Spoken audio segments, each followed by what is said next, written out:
Hei, Siim, siin täna räägime negatiivsetest arvudest ja alustame sellest, et kus sa negatiivset kindlasti oled näinud, siis räägime sellest, et kuidas nad arvtelje peale üldse sobituvad. Arvtelje on meil juba kõigil selge positiivsete arvude suunas, aga vaatame, kus on negatiivsed arvud arvtelje peal.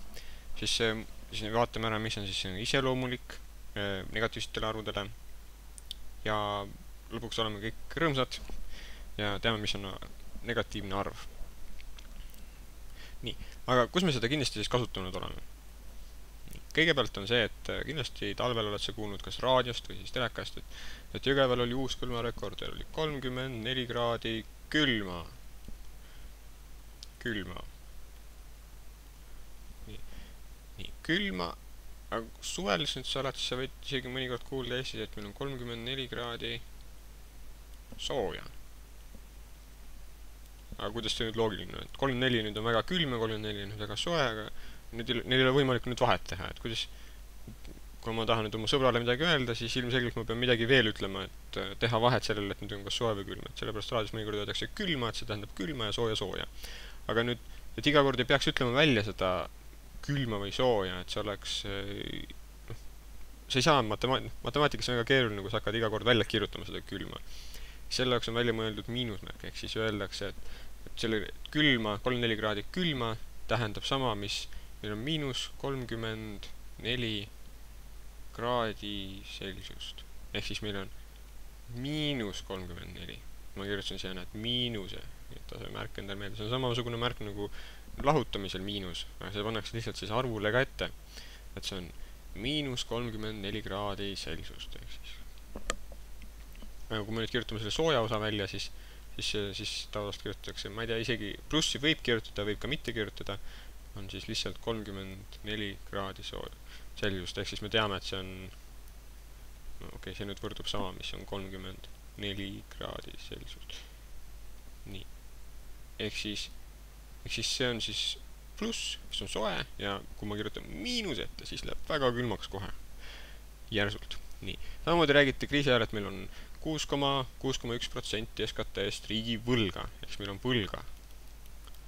Kui võrdle nüüd Eesti SKT, see on sisemajanduse kogutoodang, siis see on kuskil 16, ehk siis riigi võlg tuleb meil kuskil 1 miljard, ehk siis see on 1 miljard. Kui selle nüüd välja kirjutatakse, mis 1,9 nulliga.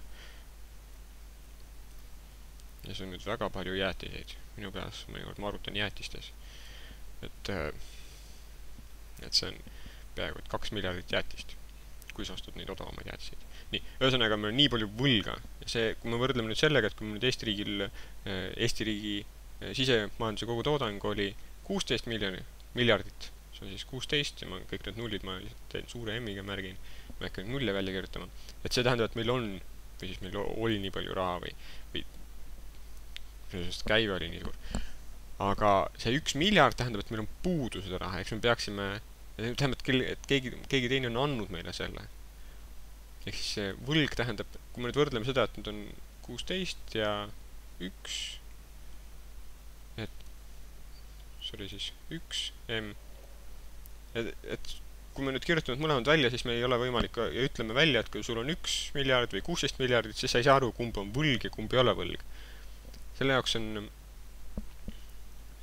on siis välja mõeldud sekka asi, et me kirjutame jälle võlale, kuna meil ei ole seda, või siis on samamoodi nagu väga külmaks, me kirjutame miinus ette, ehk siis meil on miinus 1 miljard eurot. Ma pean siia ka miinust kirjutama, muidu nüüd võrdsused ei ole õiged. Ehk siis võlg tähendab miinust. Ja samamoodi kui nüüd see pluss on, siis see pluss tähendab, ongi lihtsalt pluss 16 miljardit. Et sisust selle võib jätma kirjutamata ka selle plussi.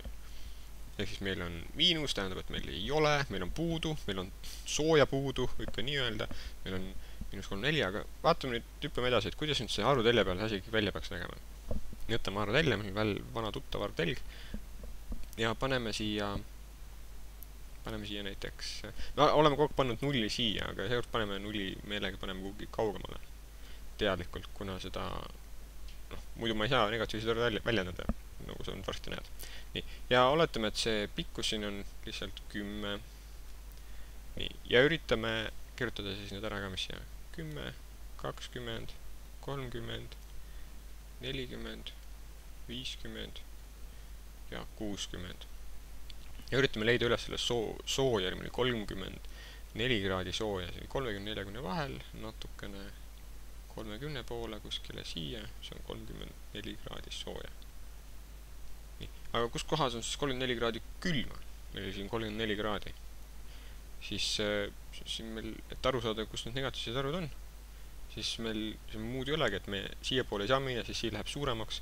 Minu ainuke võimalus ongi hakata neid ühikuid siin täitma siis.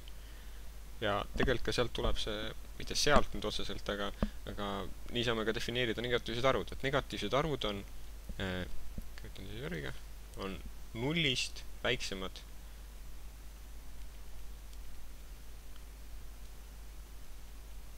arvud. See on siis põhimõtteliselt negatiivsete arvude definitsioon. Ja ma kirjutan siia ka punkti, et iseloomustamiseks negatiivseid arvu kasutatakse siis miinusmärki. Miinusmärk on negatiivsetel arvudel.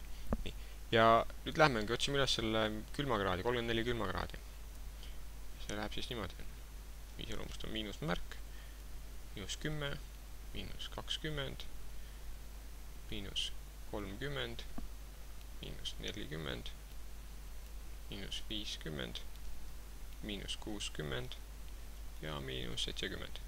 Nii. Ja otsime -34 ülesse. 30 siin, 40 siin, 30 ja 40 vahel. 34, siin 30, natuke -30 poole. Ehk siis -34 on siin. Kraadis sellisust. Nii. Ja kui me võtame võla osas, siis me peaksime küll seda väga palju pikendama seda miinuse poolt. Ja siis me lõpuks jõuaksime, et meil on -1 miljard. -1 miljard. Ja see muidugi ei peatuks seal, vaid läheks edasi. Ja samamoodi, kui me nüüd tahaksime minna jõuda selle 16 miljardini, siis me peaksime nüüd väga palju pikalt edasi minema. Ja siis saame lõpuks ära kirjutada selle 16. Ja sul võib ikka siin mitmeid pabereid minna, et sa selle arvuturi lõpuks niimoodi saaks välja kirjutada, et oleks siis õiges skaalas ka, et selle vahemiku pikkus on siis 10. See oli 16 miljardit. Aga see ongi alguseks kõik, mida sul on vaja teada negatiivsetest arvudest. Sa võid ise mõelda ka, et kus sa oled veel näinud negatiivseid arve, et kas sa oskad siia veel arvuterile kuhugi panna negatiivses pooles mingid, et see on absoluutne null näiteks. Miinuskraadides me näeme, et see on absoluutne null on olemas, kus külmemaks enam minna ei saa. Või mingeid muid asju. Aga katseta ja otsi päriselust ka negatiivseid arvu. Ole tubli!